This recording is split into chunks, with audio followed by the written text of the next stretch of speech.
Hello, everyone, and welcome to Trigonometric Substitution. So, again, another section about substitution. There's no such thing as another technique of integration after substitution and by part. Everything is substitution. It's just that we need to get organized. And for trigonometric substitution, the idea is you want to use a substitution to transform integrals involving trigonometric structures. And here, the trigonometric structures are going to be hidden as either sum of squares, f squared plus k squared, or a difference of squares, like f squared minus k squares, or k squared minus f squared. So if you have somewhere in your integrand, like the sum of two squares or the difference of two squares, you need to click, oh, maybe I need to construct a trigonometric substitution. So here, just a remark, the f that I'm going to use as notation here is some sort of equation involving x, and the k that I'm going to use in these equations are constant, so our fixed constant. And here we need to be very, very organized. They're not difficult integrals, but if you don't get organized, you're going to suffer. Okay, so here are the steps, and here what I'm going to do is I'm going to really look at the step for the three cases. So the steps to follow to solve an integral using trig substitution. The first thing, the most important part, is you need to create a right triangle, introducing a new variable that we're going to call theta, which will be one of the angle of this right triangle. And there's three cases, and we're going to go over all the three cases. In this video, we're going to look at the first case when we have a sum of squares. So I think it's going to be easier just to illustrate what to do case by case with an example. And then you can read these steps as a generalization of the method in general. But let's just go and look right away at the first case. So the first case, case one. What do you do if you have a summation of squares? So k squared plus f squared. So here, be careful. The equation can be very, very complex, and you're trying a substitution. It's not a by-part question, but if somewhere in your function you see a sum of squares, oh, you need to think about the possibility that this can be done using trigonometric substitution. So what you do is you set up a triangle. So the triangle, the image that I'm going to use in all my examples are always going to be the same. I'm going to have like an angle theta inside a right triangle at the base there. And then the opposite side of theta is going to be, of course, the side that is at the opposite. We're going to talk about the adjacent side for theta and, of course, the hypotenuse of this right triangle. So in the case of a sum of squares, basically here what you have to do is you have to use Pythagoras' theorem to create this very nice, well-balanced triangle that contains the sum of squares somewhere. So in the case where you have a sum of squares, the opposite side is always going to be the equation involving x, so what I call f here. And the adjacent side is going to be the constant. And then, so be careful, this is a computation. By using Pythagoras' theorem, the hypotenuse is going to be k squared, so I'm computing this, plus f squared square rooted. And I know at that point that I've constructed the right triangle, because in the square root here, by using Pythagoras' theorem, I have the exact same sum of squares that is involved in my first case. So remember, that side is computed using Pythagoras' theorem. Actually, technically, you could swap f and f, and you're going to get the same hypotenuse. But if you do that, the trigonometric substitution is going to be slightly more annoying to work with. I find the easiest right triangle to set up for case one is by putting f as the opposite side and k as the adjacent side. So that's the first step, just to understand that you're drawing a triangle, like it need to be really pretty. You set up your angle theta at the bottom. Opposite side is going to be the equation involving x. Typically, it's going to be just x or a linear function for most of our example, if not all. Then the base side, the adjacent side, or the base of your right triangle is going to be the constant. And then using Pythagoras' theorem, k squared plus f squared square rooted is your hypotenuse, and it matches your case. So make sure you understand this right triangle and how it's constructed, because if this triangle is not set up properly, everything that you're going to do next is going to be pure poison. Okay, so make sure you see this right triangle and you get it. All right, now we're ready to transform our integral using the following ideas. So the first step is to create a ratio that will link f in this new variable theta. So basically you want to get rid of x, okay, or all your x's, haha, and you want to rewrite this integral involving this new variable involved in this right triangle theta. So the first ratio that you're going to set up, so you need to find a way to link theta and f. And here, there's like a star that is always going to be used. The constant is always like the easiest side to use. So we're going to be using that side as much as possible. So we want to find a ratio for f. So the easiest ratio is going to involve the opposite side and the adjacent side. So here, tan theta, which is opposite side over adjacent side, k over f. So that's the ratio that links theta and f. And here, a piece of advice, as soon as you have a ratio, the tan ratio, so for case one, I'm always going to use the tan ratio in all my examples, opposite over adjacent. Then you can also use that ratio to find a formula for theta. You might need this formula or not, but if you want to extract theta out of this tan, you're going to compute the arctan on both sides. So theta is arctan of f over k. So this is just isolating theta in that initial ratio that links f and theta. So in case one, it's always tan theta, opposite side over adjacent, so f over k. And since we're there, might as well find a formula for theta. You might need that theta formula at some point. But in general, this is like optional. So you might not need that theta formula, but since it's since it's simple to do at this point, might as well do it. The second step is purely computational. So the first thing you're going to do is just isolate f. So you're going to isolate f here. So simply by multiplying by k, so you get k tan theta is equal to f. So just multiplying by k, you get a formula for f. So feeling pretty good about that. So I have a formula for f here. And then as soon as you have a formula for f, you just compute the derivative of that formula on both sides. So the derivative of k tan theta is going to be k secant squared theta d theta. And then the derivative of f is going to be f prime. So here the idea is that on left side I have theta. So you write k secant squared theta d theta is equal to, and then on the right side, you're differentiating with respect to x. The derivative of f will be f prime dx.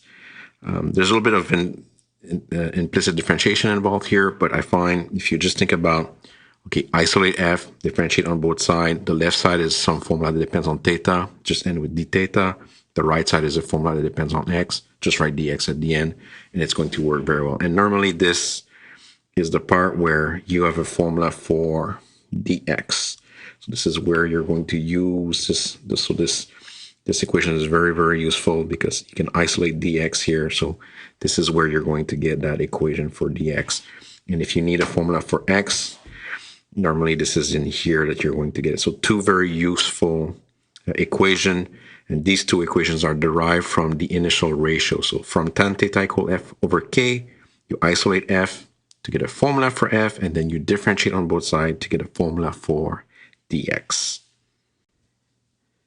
And then the last step, which is again an optional step, but if you do that step, it's going to really simplify your manipulations. So especially if you don't want to use too much trigonometric identities, this third step is to me like a golden step. Like if you read about trigonometric substitution, this is not something that people do in general, but I find like when you create a ratio for the square root, it's going to really simplify some of your computations, and you'll see that with examples. So here, my third step, let's create a ratio that links the square root of the sum square n theta.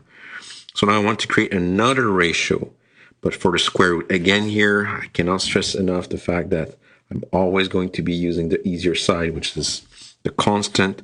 So if I want to create a ratio involving the constant and the square root, which is adjacent and hypotenuse, the best ratio to do that is, of course, using a cosine ratio. So cos theta is adjacent, which is k over hypotenuse, where the hypotenuse is the square root of k squared plus f squared. So you get a formula for that. You get a ratio that links the square root and theta.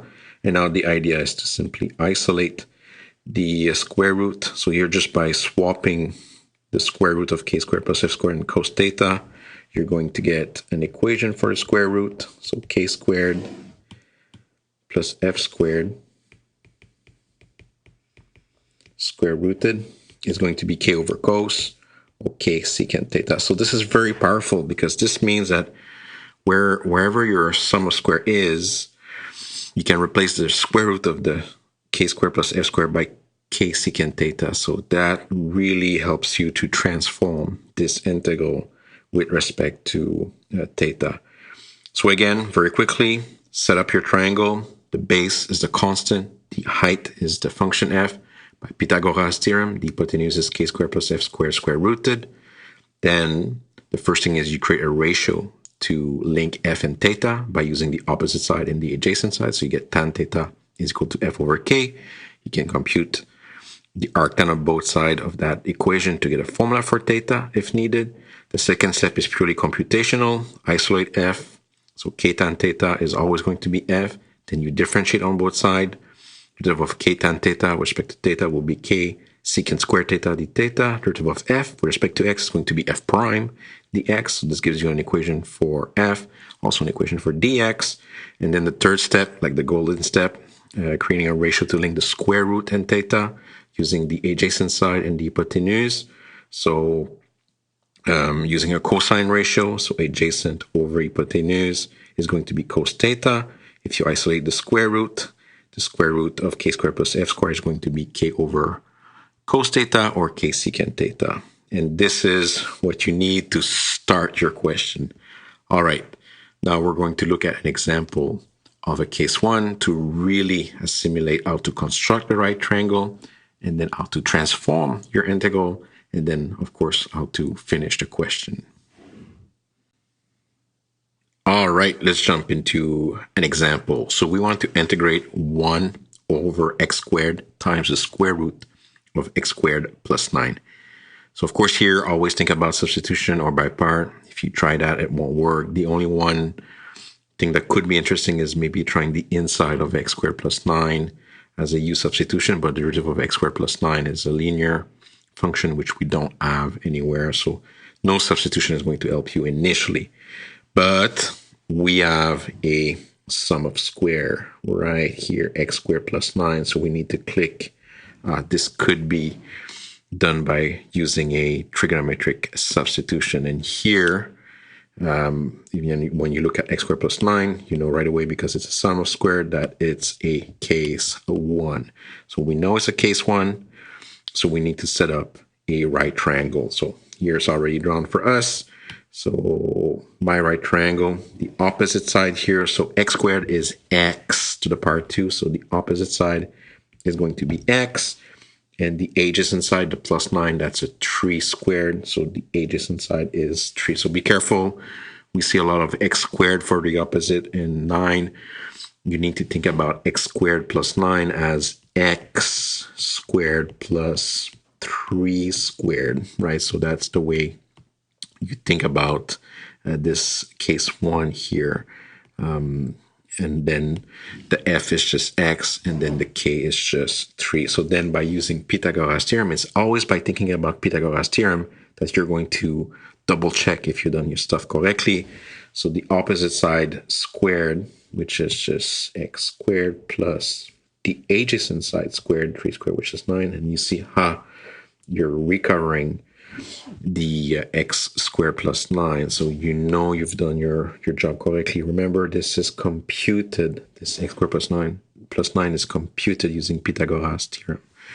Now that your triangle is set up properly, the first thing is you construct a tan ratio. So we know that tan theta, so tan theta is opposite over adjacent, so x over 3. Again, here it's always a good idea to find a formula for theta, so arctan on both sides. So arctan of x over 3 is going to be theta if needed. You might not need this, but it's good to have it just in case. Second step is purely computational, so you isolate x here. So 3 tan theta is x, and then you differentiate on both sides, so you get 3 secant squared theta. The theta is equal to 1, derivative of x is 1 dx, so we're going to get a formula for dx here. And then the third step is to create a ratio for the square root in theta. I'm always going to use the cos sine ratio, so it's adjacent over adjacent, which is 3 here, over hypotenuse, so x squared plus 9 square rooted. So that's my cosine ratio, and if you isolate the square root, you get that x squared plus 9 square rooted is 3 over cos, or 3 secant theta. Now we have everything. Okay, so we have all the ingredients needed to start our transformation. Okay, so here we go. So this integral here will become the following integral. So here I'm just rewriting and I'm using the color scheme here. So here we go. So poof. So this integral is 1 over x squared. So we have a formula for x. And the square root of x squared plus 9, we also have a formula for that. And dx, we have a formula for that. So this is now purely substituting time. So the x becomes 3 tan theta. The square root of x squared plus 9 will become 3 secant theta. And the dx will be replaced by 3 secant squared theta d theta. So this becomes the following integral. So again, the x is transformed into 3 tan theta. The square root of x squared plus 9 is transformed into 3 secant theta, and the dx blossoms into 3 secant squared theta d theta. And this is the toughest part. Once you're at that point, this is going to be purely about manipulating your equation, simplification, and then hopefully finding something that is easier to work with.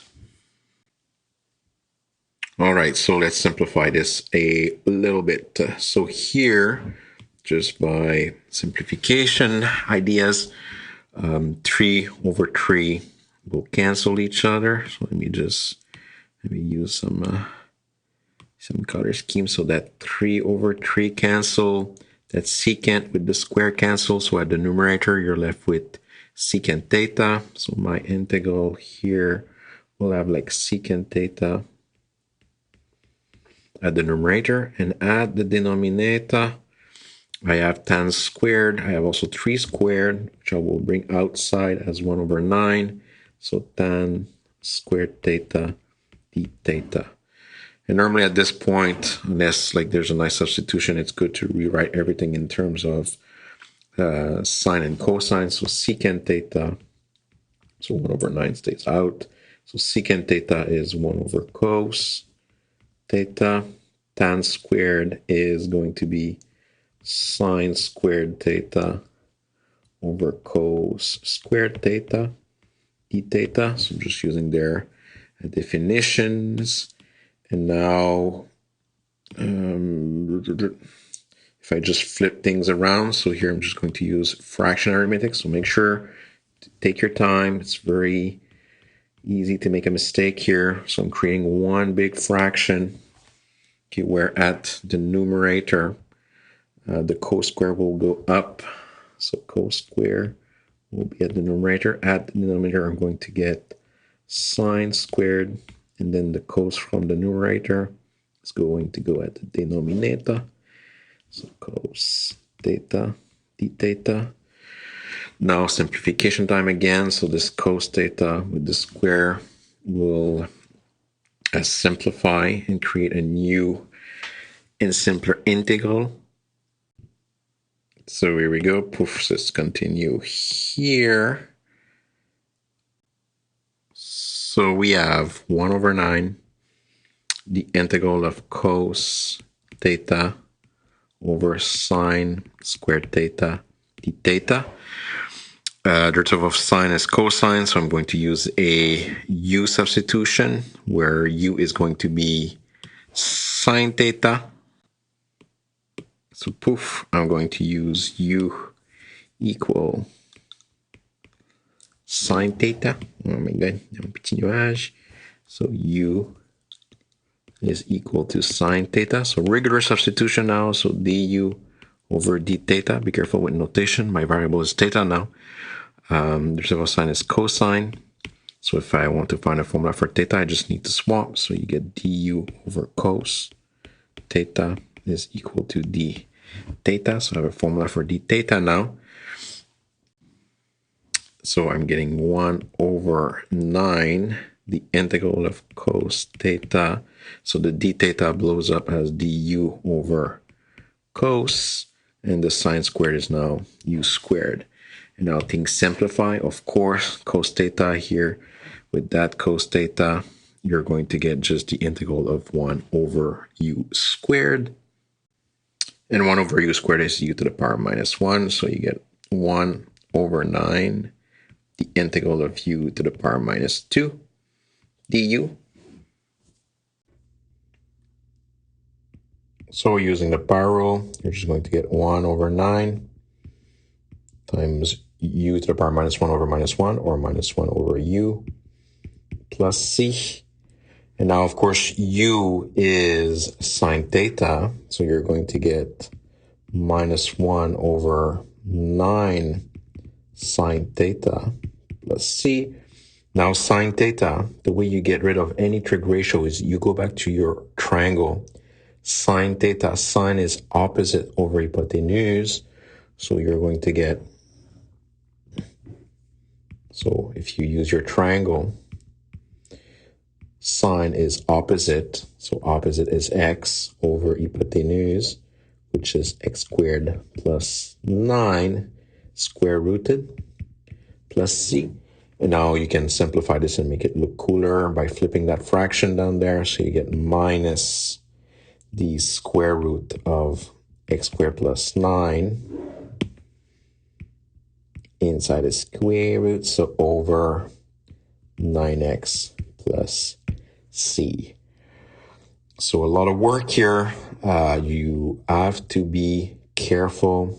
Just take your time, set up the proper right triangle, construct the ratio that links theta and x, or an equation with respect to x. Then find a formula for x, find a formula for dx, find a formula for the square root, transform that integral with respect to x as an integral with respect to theta. The rest will only use previous tricks. Okay, so the most important part is to really transform that integral from an integral with respect to x to an integral with respect to theta.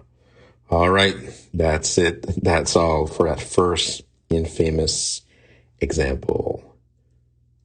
Bye-bye.